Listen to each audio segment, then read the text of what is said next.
Black and White is an old PC game by Lionhead Studios.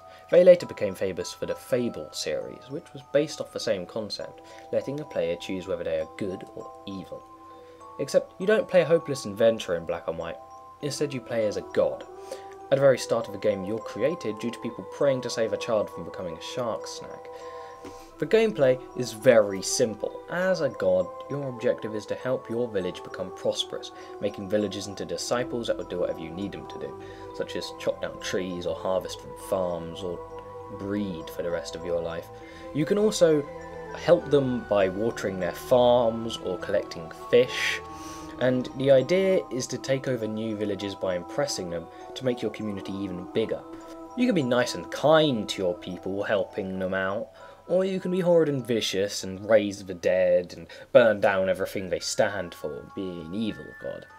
The controls of this game work very well and are very simple. To move about, you drag your hand across the floor, and you can even draw symbols on the ground quickly to change between your godly powers and to go to places faster. The game is an easy mind. At first it seems like it is, but then you realise your villagers are stupid as hell. They'll destroy every forest they find, eventually taking out all the wood on the map, but when you actually carefully and slowly breed a forest for them that will never run out, they don't seem to give a crap. Your villagers will constantly moan despite the fact you're helping them and being a good god, and even if you do give them a perfect life, they get lazy and aren't interested anymore. Now I know how God feels, no one's ever happy. But there are other gods. You usually end up fighting them, but you do have a helper. You get a creature, which is somewhat like a godly pet. At first you only have 3 to choose from, but you can change their forms later in the game.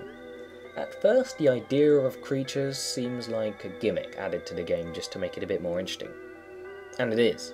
But it's a great gimmick, and really a selling point, because it really makes the game more interesting, and makes it seem like you're not so alone. Your creature gains their own personality, which you can change by encouraging them or disencouraging them, and they can be good or evil just like you. You can train your creature. You can train them to help people farm, or to throw objects about. You can teach them what to eat, what not to eat. You can even have them eat people, if you want. You can tattoo them, and eventually they get stronger and bigger and can cast miracles like you can. Miracles are your godly powers, such as creating food or water or wood or a pack of flying monkeys. To make this fair, using miracles needs belief and prayer of the people. They dance around a little totem thing, or you can occasionally sacrifice people. It's a strange game, but when you actually play it, it's completely awesome, and it's that kind of game where you don't realise how much time you're actually wasting on it. The only problem is the game is so old it often won't work. For example, my story mode broke near the start, not letting me continue, so most of the recording was done in skirmish mode or one of the expansions. The game does have this skirmish mode, which is meant to be multiplayer, yet I've never managed to make it work like that, so I play against AIs. Game is fantastic, so I recommend you play it. I want to know how people would cope with the power of a god. Personally, I become loving and kind, helping my villagers, but I don't have a problem ritually sacrificing children or burning non-believers.